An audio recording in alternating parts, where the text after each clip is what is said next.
RNase Bangla tutorial ক্লাসে তোমাদের সবাইকে স্বাগত। আশা করছি তোমরা প্রত্যেকেই ভালো আছো। আজকে আমরা আমাদের এই ক্লাসে আলোচনা করব আপার প্রাইমারির জন্য সোশ্যাল স্টাডিজ থেকে বিষয় ইতিহাস। চলো তাহলে দেরি না করে আজকের ক্লাসটি শুরু করছি। আজকের বিষয় হলো বিভিন্ন নামের অর্থ। গদর শব্দের অর্থ বিপ্লব। হুমায়ুন শব্দের অর্থ ভাগ্যবান। বাবর শব্দের অর্থ সিংহ। মহেঞ্জোদারো শব্দের অর্থ মৃতের স্তূপ। বাহমনি শব্দের অর্থ ব্রাহ্মণ। খালসা শব্দের অর্থ পবিত্র।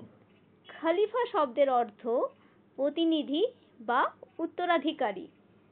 শেখ বা পীর শব্দের অর্থ আধ্যাত্মিক গুরু। নূরজাহান শব্দের অর্থ জগতের আলো।